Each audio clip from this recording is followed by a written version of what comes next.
Bien, bonjour à tous et à toutes et bienvenue dans ce nouveau Matin népérien. Je vous remercie de vous être inscrits en nombre donc à cette session en visio où on va donc enchaîner les conférences sur des sujets de search marketing et digital marketing.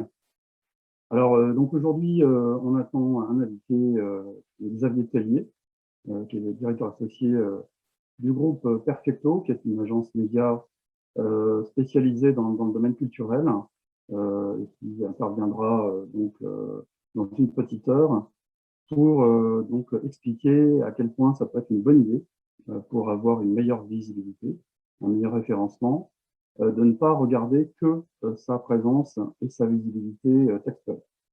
Alors aujourd'hui, on a prévu un programme qui va comprendre, comme d'habitude, au départ, euh, un résumé des choses à retenir par rapport à ce qui s'est passé cet été en sorte marketing. Donc là, c'est notre petit instant curation. Alors pour ceux qui suivent notre newsletter, vous n'allez pas apprendre grand-chose puisque on a déjà fait ce travail dans la newsletter qui s'appelle le logarithme népérien. Dans le logarithme népérien, on a parlé de tout ça. Par contre, donc pour les autres, ça sera peut-être un rappel utile. Et on va enchaîner sur un, un bilan des mises à jour que Google a effectuées ces 3 derniers mois. Et Dieu sait s'il y en a eu, pour parler un petit peu de l'impact et tirer les premières conclusions sur la nature de ces mises à jour, les sites impactés et ce qu'il faut en tirer pour la suite en matière de référencement. Donc après, on aura l'occasion de faire une petite pause avant de passer à l'intervention de Xavier Tellier. Et ensuite, j'enchaînerai avec une petite intervention sur donc les modèles de langue pré-entraînés. Donc, on avait déjà eu l'occasion de parler au mois de juillet. Là, cette fois-ci, je vais insister sur les applications concrètes de ces nouveaux modèles de langue et sur qu'est-ce que ça va changer en SEO. Et on aura l'occasion de voir une démonstration des applications des modèles de langue, ce qui vous permettra de comprendre de manière plus concrète ce que ces modèles vont apporter pour les sites web et aussi indirectement pour le fonctionnement des moteurs de recherche. Alors ça, c'est un sujet que l'on travaille au sein des Nepalian Labs. On a au sein du groupe Neper une activité de recherche qui est basée à La Rochelle. Et d'ailleurs, à ce sujet, donc une petite news, les Nepalian Labs vont intégrer donc la pépinière d'entreprise de la Technopole de La Rochelle, de l'agglomération de La Rochelle, donc de l'écosystème des startups de Nouvelle-Aquitaine. Et on va s'installer dans des locaux avec, on va retrouver là-bas beaucoup de startups high-tech de la région Nouvelle-Aquitaine et de La Rochelle, qui sont concentrés sur des sujets liés aux nouvelles technologies de l'information et de la communication. Donc, on fera partie de la pépinière Création Éthique qui est spécialisée sur ces sujets-là. Donc là, le sujet justement que l'on travaille, ce sont les applications des modèles de langue pré-entraînés. C'est pour ça qu'on a décidé de vous en parler un petit peu. On commence à travailler sur des premières couches d'applications. Et on aura l'occasion probablement de publier des premiers résultats au cours de l'année 2022. Donc voilà. Alors, en attendant, on a vu qu'il y avait pas mal de personnes qui s'étaient inscrites pour la première fois.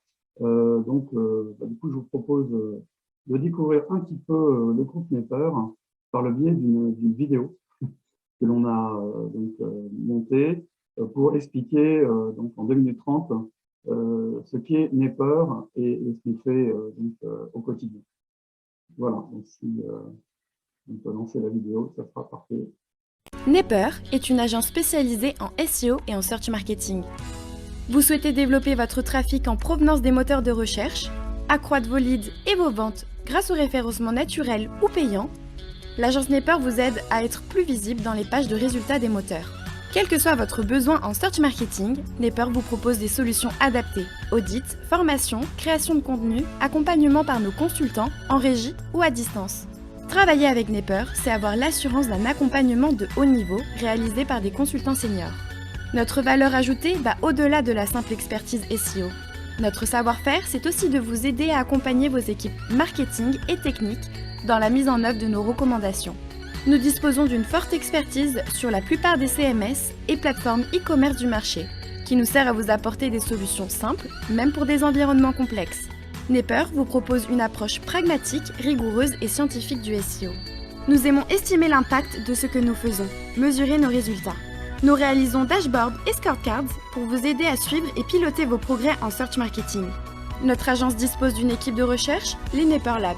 Nos travaux de recherche portent sur les applications au site web et au SEO des derniers modèles de langage, BERT, MUM ou GPT-3. L'ambition de Nepper, c'est d'inventer les méthodologies et les outils pour le SEO du futur. Nous avons déjà commencé en implémentant chez certains de nos clients le cloud SEO, le speed testing SEO et des applications à base de machine learning ou d'outils de traitement automatisé du langage naturel. Nepper est l'agence que choisissent les experts in-house pour les accompagner. Pourquoi ? Parce qu'ils reconnaissent notre valeur ajoutée qui réside tout autant dans le niveau de notre expertise que dans notre capacité à apporter des solutions à tous les obstacles qu'ils rencontrent pour déployer leur stratégie. Vous avez besoin d'une agence SEO efficace, efficiente, rigoureuse et qui obtient des résultats ? Contactez-nous. Voilà, donc voilà Nepper en 10 minutes 30. Et donc on aura l'occasion de vous donner régulièrement des nouvelles sur l'évolution de la société du groupe. Alors dans le groupe Nepper, on a également une société qui propose des formations de digital marketing, notamment sur marketing. Donc sachez que si vous avez des besoins de ce côté-là, donc on montre régulièrement des formations intra avec nos formateurs. Alors formation intra, ça veut dire que en fait on va créer un programme spécialement pour les besoins de votre entreprise, pour former donc, un groupe de collaborateurs. Donc là, ça se passe chez vous ou en visio. Et donc là, par contre, il n'y a pas de collaborateurs venant d'autres entreprises et on suit exactement le programme qu'on a défini au départ. On a également régulièrement des formations inter. Et donc, si ça vous intéresse, vous pouvez aller sur le site no-y.fr pour avoir accès au catalogue et aux prochaines dates de formation. Donc, hier, par exemple, j'ai eu l'occasion, pour le compte de Noël, d'assurer une formation pour spécialiser sur le référencement des sites e-commerce. Alors, dans quelques semaines, on va lancer une nouvelle formation en blended learning qui va s'appeler SEO Math Skills. Alors, SEO Math Skills, on l'a fait comme ça parce que clairement, il faut des compétences de malade aujourd'hui pour arriver à être performant en SEO. Et on l'a créé pour combler un manque qu'on a constaté en tant qu'agence de search marketing, c'est qu'il devient de plus en plus difficile de trouver sur le marché des gens qui n'ont pas simplement des connaissances en SEO, mais qui ont des compétences qu'ils savent mettre en œuvre pour créer des plans d'action, pour arriver à transformer leurs constats en actions véritablement efficaces pour faire du référencement. Donc ça s'apprend évidemment avec de l'expérience. Ça s'apprend aussi en travaillant sur de multiples comptes en agence. Mais pour arriver à former quelqu'un qui n'a pas encore eu une très longue expérience chez l'annonceur, une expérience de quelques années en agence, eh bien, il n'y a pas vraiment grand-chose puisqu'il faut du temps. Il faut consacrer beaucoup de temps et d'heures pour s'entraîner à faire ces choses-là. Donc là, c'est une formation qui va s'étaler sur un trimestre à chaque fois, en termes de durée. Ce sont des sessions qui mélangent donc des cours avec des professeurs, et puis donc de la visio, de l'e-learning avec des vidéos. Et puis autour de ça, pour chaque chapitre, il y a donc des exercices à effectuer donc à partir de documentation, de cas qui sont proposés en plus des vidéos. Les vidéos expliquent souvent la méthodologie, expliquent les principes, et donc après, il y a toujours une mise en application, et les exercices sont ensuite revus par donc, un jury de professeurs qui va être capable de faire des feedbacks sur est-ce que vous avez compris la méthode, est-ce que vous montrez effectivement une certaine capacité à réaliser ce qui est attendu de vous, et donc vous guider en fait dans vos progrès dans ce domaine. Donc là, c'est quelque chose qui n'existait pas encore. On a des formations SEO longue durée qui commencent à exister, mais qui coûtent finalement très très cher. Donc là, avec le blended learning, on va réussir à garder un coût raisonnable. Donc, je vous laisse le soin de découvrir donc à quel point cette formation sera accessible lorsqu'on la lancera officiellement. Donc là, c'est SEO Masters, donc une formation que j'ai conçue et développée avec l'aide de Patrick Ligeron, qui est notre directeur SEO, et puis Carla De Jésus, qui a monté derrière toute l'ingénierie en fait. Il faut savoir que pour faire des formations comme ça en blended learning, il faut utiliser ce qu'on appelle un LMS, un Learning Management System, et que rien que sur le plan technique, c'est un petit challenge déjà de développer ce type de formation, sans compter évidemment tout le travail de préparation et de montage. Donc suivez bien les annonces. Voilà, on va sortir ça donc, officiellement dans quelques semaines. Et donc, pour les gens qui écoutent déjà, pour ma formation, on travaille aussi sur une certification. Donc, pour rendre cette formation éligible au CPF. Donc, on veut que cette formation soit inscrite au RNCP. Et ça va donc donner lieu à la mise en place d'un certificat qu'on a appelé le C4F. Et pour qu'on puisse déposer le dossier donc prochainement, on a juste besoin de soutien de la part de gens qui emploient des responsables SEO au quotidien ou qui ont besoin de compétences en SEO au quotidien autour d'eux pour expliquer au pouvoir public et à la commission, au jury de la commission RNCP qu'il y a bien des besoins pour ce certificat qui va sanctionner le fait que les candidats auront de véritables compétences sur ces sujets-là. Donc voilà, si vous pensez que le SEO, c'est une compétence que vous avez absolument besoin dans votre quotidien, eh bien, voilà, n'hésitez pas à nous contacter pour nous dire, OK, j'ai besoin de pouvoir identifier des candidats qui sont des gens qui ont de véritables compétences en SEO, et je peux vous adresser une offre de soutien pour expliquer ces besoins. Alors on pourra vous fournir un modèle, hein, donc il n'y aura pas de problème par rapport à ça si vous ne savez pas comment tourner votre courrier de soutien. Voilà, donc aidez-nous à faire de cette certification une réalité. Donc, il y a eu plusieurs projets dans la communauté SEO de certification. Ça serait peut-être la première fois qu'on arriverait à faire valider quelque chose qui ne soit pas une certification générique en digital marketing, mais une certification vraiment centrée sur l'apport d'une preuve de compétence en SEO pur. Voilà. Alors pour commencer, donc on va déjà, je vais rappeler un petit peu le programme aux gens qui sont arrivés récemment. Alors pour ça, je vais partager mon écran. OK, donc normalement, je pense que vous voyez mon écran. On vient de passer notre petit quart d'heure d'introduction et d'accueil. Donc, je vais aborder la phase de curation avec l'actualité du search marketing. Et je vais donc enchaîner avec un bilan de 3 mois de mise à jour successive de l'algorithme de Google, comme je l'ai dit au tout début. C'est intéressant toujours de prendre du recul hein, quand on regarde ce qui se passe au niveau des mises à jour. Généralement, ce n'est pas dans les 3 jours qui suivent on est capable de comprendre exactement ce qui s'est passé. Il faut regarder sur la durée quel est l'impact, quels sont les sites concernés par les hausses, par les baisses, et d'arriver à en tirer des patterns qui permettent de comprendre véritablement qu'est-ce que Google a cherché à faire avec cette mise à jour, et du coup, ceux qui ont été impactés très négativement vont arriver à comprendre finalement quelle est l'approche qui permettra de regagner éventuellement les positions perdues.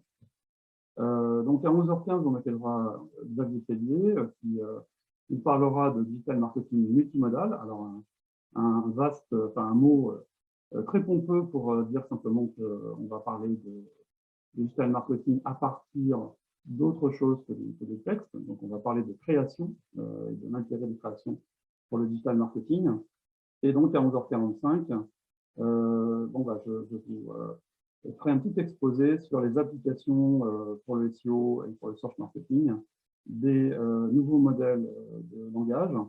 Et donc, on vous expliquera notamment sur un exemple, sur plusieurs exemples même, avec un modèle de langue auquel vous pouvez avoir accès. Donc, la partie test pour ce modèle de langue est absolument d'accès gratuit.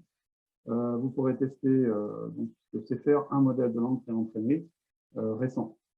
Voilà. Alors, s'il vous plaît, on n'est pas obligé d'avoir 2 heures de monologue de la part des intervenants.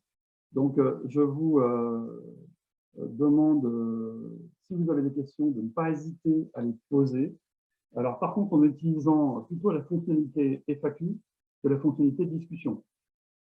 Alors, vous avez la possibilité d'utiliser le chat donc, pour expliquer que, par exemple, vous ne nous entendez plus, ça peut permettre de détecter un problème technique ou pour donc, réagir par rapport à ce qui se passe ou échanger avec d'autres personnes qui sont connectées.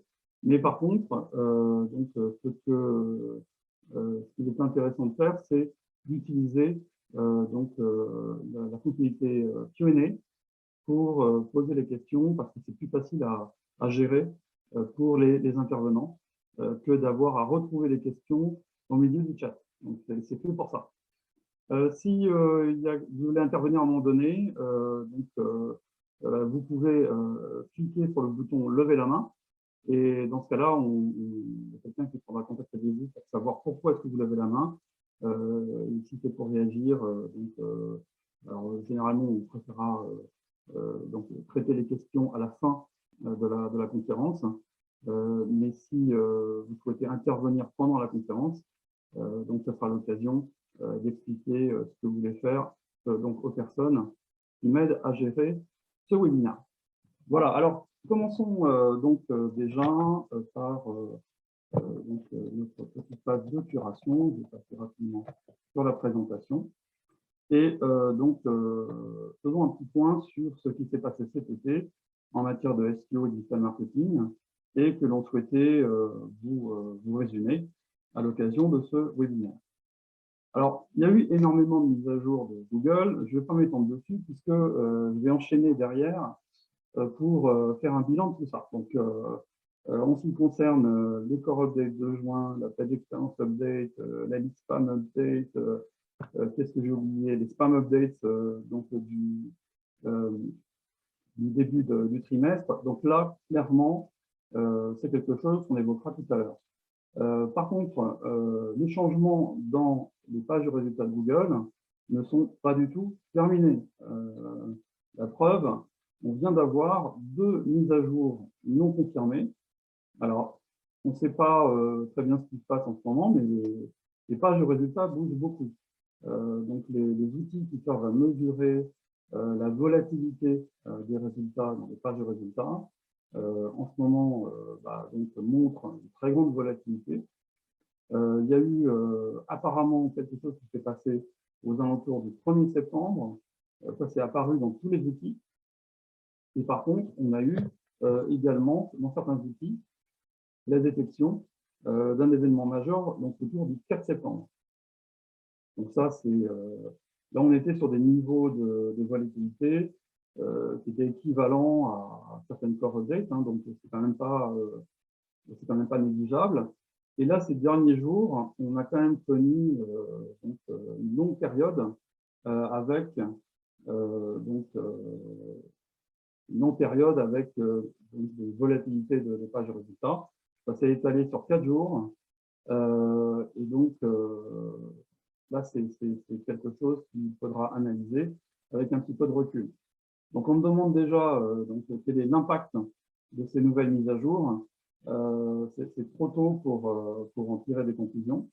Là, c'est clair, c'est que on ces outils détectent de la volatilité, ça veut dire qu'il y a suffisamment de changements dans les pages de résultats pour que sur un échantillon assez limité, ces outils travaillent sur des échantillons réduits de quelques dizaines de milliers de pages de résultats, parfois quelques centaines de milliers, jamais plus. Soyons clairs, ces échantillons sont trop petits pour arriver à se faire une idée claire de ce qui se passe exactement. Par contre, ils sont petits, donc ça veut dire que s'ils détectent quelque chose, ça veut dire qu'on a affaire à un changement qui doit être d'un impact suffisamment fort pour arriver à être détecté. Donc ça, c'est intéressant. Donc voilà. Alors après, quel est le pattern, etc., etc. Donc là, il faut analyser les choses dans les outils. Et ça, on ne peut le faire qu'avec au moins une semaine de recul et parfois plus. Alors, au passage, il faut signaler que l'autorité de la concurrence française vient d'infliger une nouvelle amende à Google. Donc là, c'est un problème de non-respect des droits voisins. Ça, c'est le problème qui oppose Google à tous les sites d'actualité, tous les sites de presse.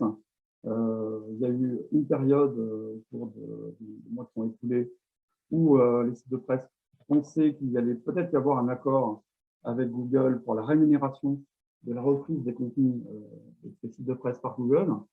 Et puis, pas du tout. Et donc, du coup, l'autorité de la concurrence s'est saisie un peu du problème en disant que Google n'était sans doute pas en train de négocier de manière totalement transparente et totalement dans l'esprit de la loi, et avait posé un certain nombre de principes en disant que si la négociation ne respectait pas ces principes, il y aurait sanction de la part de l'autorité de la concurrence. La DLC a jugé qu'il n'y avait pas eu respect par Google des injonctions de la DLC, et donc a infligé à Google une amende de 500 millions d'euros, ce qui est le record absolu pour l'instant des amendes infligées par l'autorité de la concurrence française.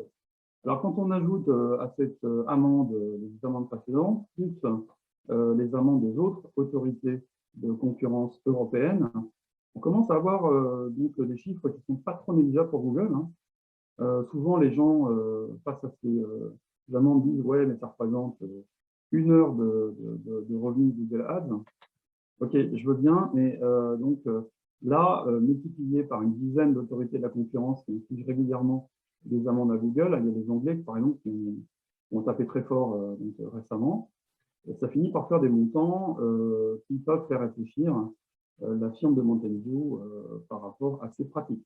Donc, voilà, on n'est plus sur du pétard mouillé, on commence à avoir des sanctions qui commencent à être sérieuses et qui peuvent véritablement faire changer Google de comportement. Alors, autre chose à signaler, il y a eu beaucoup de changements sur la gestion par Google de ce qu'il considère être du spam.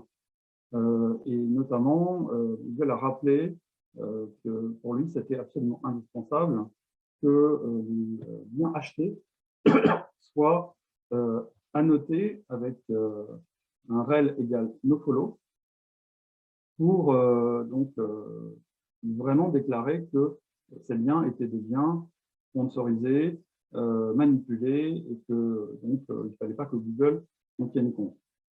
Alors à ce sujet-là, il y a eu un petit peu de confusion parce que les gens ont pensé que l'objectif de Google, c'était de pousser les gens à utiliser les nouvelles valeurs d'attribut UGC ou sponsored. Alors, je reprécise les choses. Donc, depuis mars 2020, en fait, le fait de mettre nofollow sur un lien, ça n'est plus une directive, c'est devenu un hint pour Google. Donc, il n'est pas obligé de ne pas suivre un lien qui est marqué par un nofollow. Donc là, si vous avez ce genre de comportement sur votre site, vous saurez pourquoi. Donc, quand vous mettez rel égale nofollow sur un lien, Google peut parfaitement décider de suivre ce lien. C'est juste une information que vous lui donnez sur le statut particulier de ce lien que vous considérez comme étant un lien manipulé d'une certaine façon ou payant. Et donc, du coup, vous dites à Google, je ne souhaite pas que ce lien soit pris en compte dans le calcul, par exemple, du PageRank. Mais Google pourra décider d'aller explorer la page derrière pour compléter son index. Alors, Google avait proposé également, c'est devenu supporté à partir de mars 2020, d'avoir d'autres valeurs sur l'attribut rel pour les liens, à savoir UGC ou sponsored. Donc, ça permet de préciser en fait pourquoi est-ce qu'on a mis un nofollow. Donc, quand on passe nofollow par sponsored, quand on est face à des liens qui sont clairement des liens commerciaux, donc des liens achetés ou vendus. Et donc, pour UGC, ça veut dire qu'en fait, c'est des liens qu'on ne souhaite pas avoir comptés parce qu'ils sont posés par d'autres personnes dans le cadre de commentaires sur un forum ou autre. Et donc, c'est pour ça qu'on ne veut pas que ces liens soient pris en compte parce que c'est une mesure qui permet d'éviter que son site soit spammé. Voilà. Alors, soyons clairs, malgré le fait que Google veut que vous utilisiez de préférence ces nouveaux attributs, UGC ou sponsored, aujourd'hui, il y a zéro incentive par rapport à l'utilisation de ces nouvelles valeurs d'attributs. Si vous mettez des nofollow ou si vous gardez des nofollow en place, il ne se passera strictement rien. Et donc, a fortiori, il n'y a pas de sanction à l'utilisation du nofollow. Voilà. Alors ça, c'est quelque chose qui a été confirmé par Google à plusieurs reprises en juillet, à l'occasion du lancement des mises à jour de Google, notamment les spam updates qui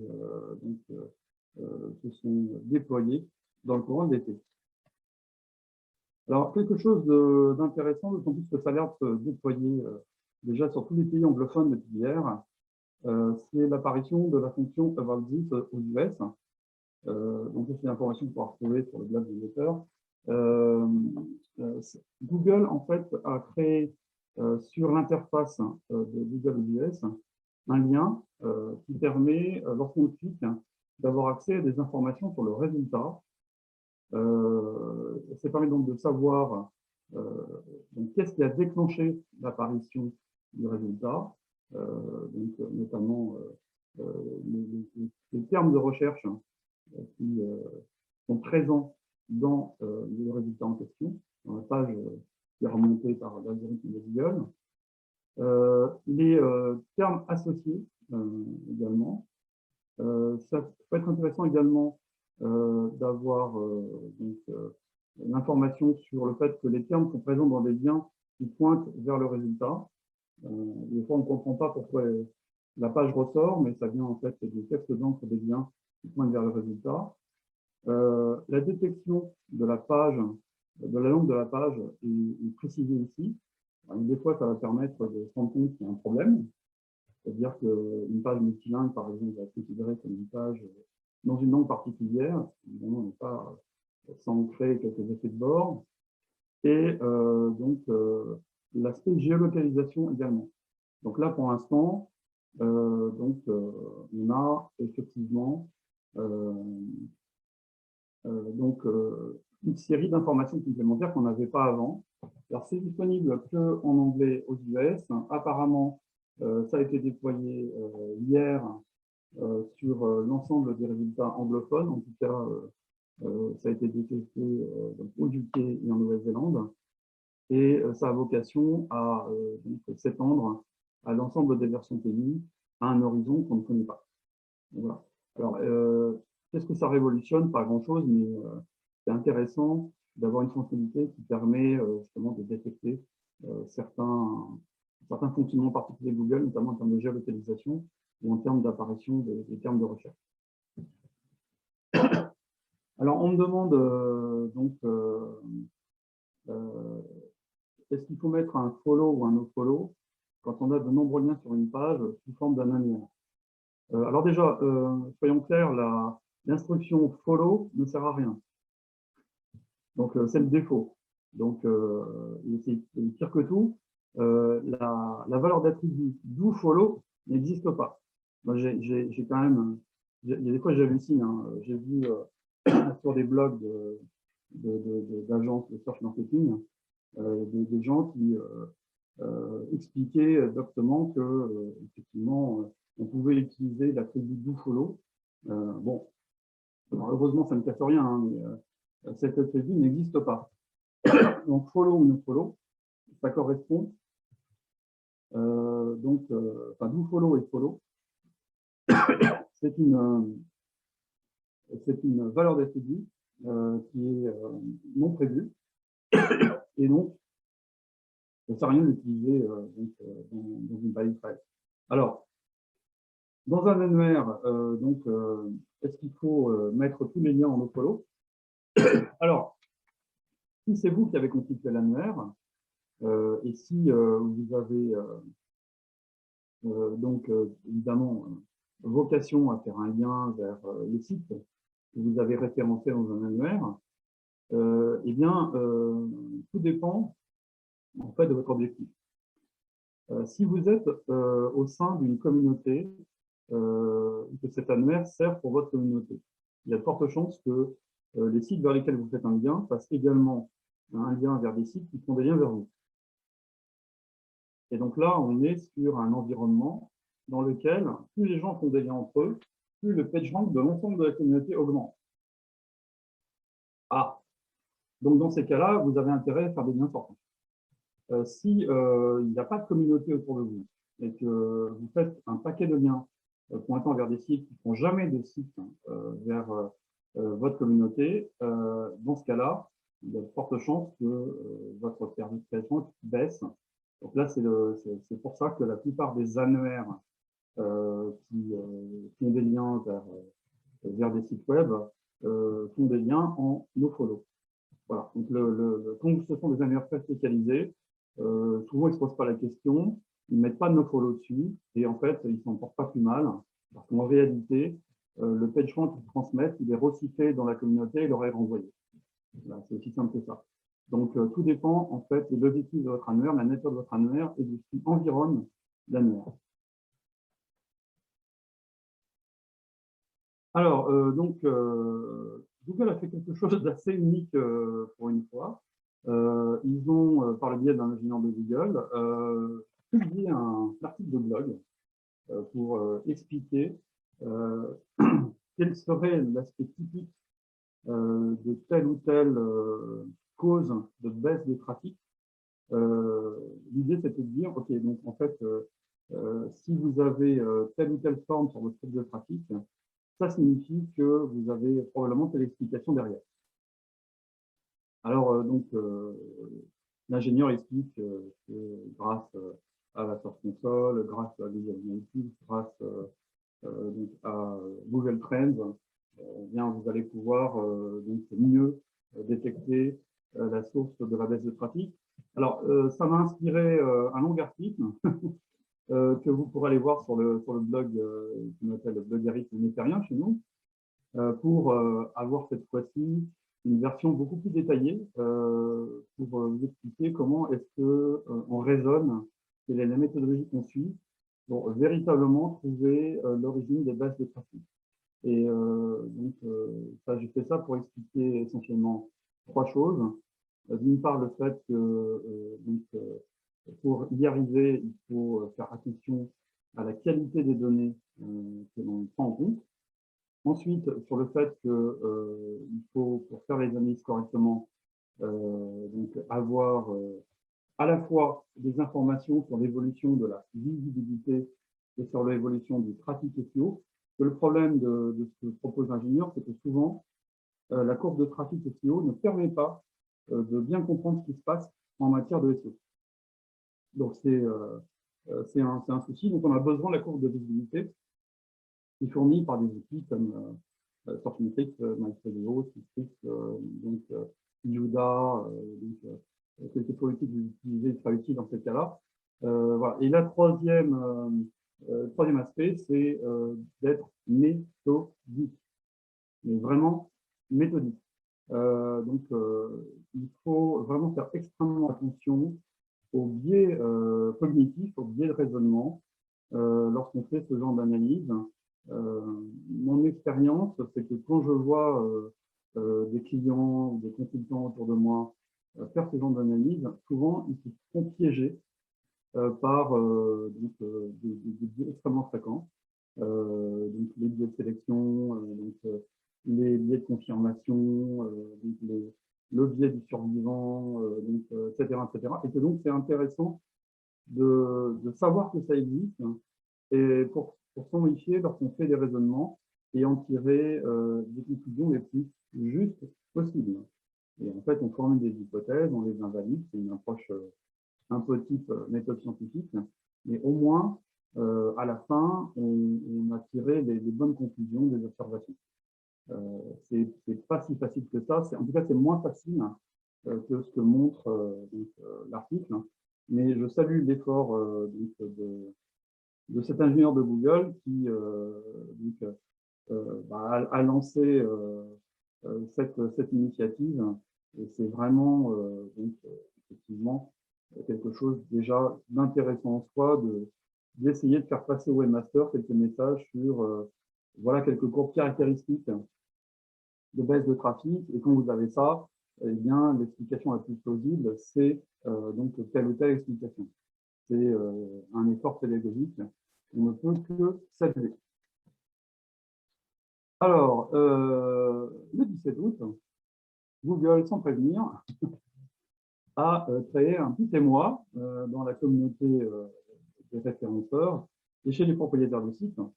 Le 17 août, Google a déployé un changement.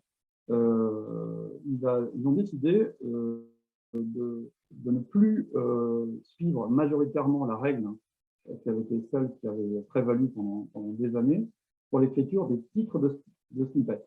Donc jusqu'ici, dans la grande majorité des cas, les titres de snippets étaient repris de la balise title, du title tag de la page. Bien. Alors j'ai dit dans la grande majorité des cas, et la grande majorité des cas, ça ne veut pas dire tous les cas. Donc avant, on avait un comportement où sur certaines requêtes, Google préférait réécrire les titres en utilisant en particulier, par exemple, les textes d'encre, les liens qui pointaient vers la page, plutôt que la balise title. Il faisait ça à chaque fois qu'il considérait que le titre n'était pas forcément suffisamment lisible, informatif, etc. Voilà. Là, on est confronté à un changement qui est déjà beaucoup plus massif. On est sur à peu près un titre sur 5 en moyenne. Alors, ça varie beaucoup d'un site à l'autre. Là, j'ai vu sur des sites qu'on était plutôt à des 1% qu'à des 1%, des titres réécrits. Et puis, il y a des cas dans lesquels on est sur des niveaux de réécriture beaucoup plus élevés, donc des sites où le nombre de titres réécrits dépasse les 35-40%. Alors, qu'est-ce que fait Google? Eh bien, Google, merci machine learning, essaye donc de déterminer quel est le titre le plus adapté par rapport donc à la fabrication d'un titre de snippet pertinent, intéressant et qui va être correctement descriptif de ce qu'on va trouver sur la page. Bien. Donc là, Google va essayer en fait de faire quelque chose dans le titre de snippet qui est plus proche de ces guidelines. Il y a des guidelines pour écrire les titres, les descriptions. Vous les trouverez sur l'aide de Google. Eh bien, c'est exactement ce que Google cherche à suivre dans la fabrication de ces titres. Alors, vous allez me dire, s'il ne reprend pas le titre des titles, le title tag, le contenu du title tag, du coup, qu'est-ce qu'il prend? Eh bien, il va prendre un élément très visible sur la page et qui est susceptible d'être un contenu qui décrit le contenu de la page. Alors, souvent, ça va être le H1, c'est logique. la balise H1 est censée entourer l'élément le plus important de la page. Et puis, dans d'autres cas, ça sera carrément autre chose. Donc, il va prendre un H2, notamment s'il n'y a pas de H1. Il va prendre un titre qui n'est pas forcément dans une valise HN, mais qui est écrit de manière extrêmement visible sur la page. Donc, on voit dans la CSS que cet élément est très gros. La police utilisée montre que ce titre va être extrêmement visible sur la page. Voilà. Donc là, on a un petit peu tous les cas de figure. Le cas le plus fréquent, c'est donc la reprise de la balise H1. Par contre, il y a beaucoup d'autres cas dans lesquels on a quelque chose de plus exotique qui est pris comme source d'information. Alors, est-ce que ça se passe bien dans tous les cas? En majorité des cas, il n'y a pas d'influence sur le CTR. Donc, les gens cliquent aussi bien sur l'ancienne version du snippet que sur la nouvelle. Parfois même, c'est mieux. Donc là, c'est merci Google, qui optimise vos titles, donc vos titres de snippet, sans vous le proposer. Bon. Donc ça, c'est clair. Dans la majorité des cas, il n'y a pas vraiment de conséquences néfastes. Dans des cas extrêmes, par contre, on voit que le titre qu'a choisi Google n'est pas forcément le meilleur possible. Il y a même des cas dans lesquels ça peut avoir des conséquences tout à fait curieuses. Donc, regardez par exemple ce qui s'est passé sur le site des impôts, du ministère des Impôts anglais, HMRC. Bien sur le HMRC, vous avez le terme tax avoidance qui a fait son apparition dans le titre de la page. Évasion fiscale. Wow. Donc, OK, il y a une rubrique évasion fiscale sur la page d'accueil, mais là, ce qui est clair, c'est qu'on a un snippet dont le titre avait écrit qui pose un problème diplomatique énorme au ministère anglais. Alors, entre parenthèses, si vous faites le test maintenant, ça apparaissait même depuis la France. Vous ne savez pas forcément aller se connecter sur un VPN anglais pour le voir. Là, ils ont fait la modification sur la balise qui était reprise pour éviter de voir tax avoidance être repris dans la page. Donc là, vous ne le voyez plus. Ça a duré une semaine quand même. Alors, moi, j'ai d'autres cas dans lesquels ça pose des problèmes diplomatiques. Je pense notamment à un annuaire de santé dans lequel Google a décidé que les titres étaient trop longs et qu'il fallait enlever tout ce qui était un petit peu emphatique. Et donc, dans les choses qui étaient, d'après Google, inutiles, enlever à chaque docteur et à chaque professeur son titre, c'était une bonne idée. Donc, il faut imaginer un annuaire médical dans lequel, avant, il y a marqué docteur Alexandre Martin ou professeur Michel Lefebvre, et ensuite, vous avez dans le titre plus aucune mention du titre docteur ou professeur. Autant vous dire que les médecins concernés n'ont pas été forcément super contents qu'on les prive de leur titre, avec des réactions du genre « oui, j'ai passé 10 ans d'études pour qu'ils ne reconnaissent pas mon titre de professeur ». Enfin voilà, bon. Donc clairement, ces changements de titre peuvent provoquer quelques problèmes de CTR et de problèmes diplomatiques. Donc là, alors comment est-ce qu'on fait pour repérer ces changements? Alors, il y a des outils pour le faire. Si vous avez des questions là-dessus, je vous expliquerai, notamment comment on peut facilement sortir un rapport montrant tous les changements repérés par l'outil sur vos pages de résultats de publication. Voilà, donc ça c'était la petite liste des news dont je voulais vous parler. Alors, si vous voulez suivre notre curation très régulièrement, c'est de s'abonner à la newsletter de Nepper. Et pour ça, il suffit de rentrer votre mail dans le formulaire qui est en bas de la page d'accueil du site nepper.fr. Et vous recevrez toutes les semaines nos articles par le biais de la newsletter. Ça vous permettra d'avoir une veille continue sur les sujets de SEO et de search marketing.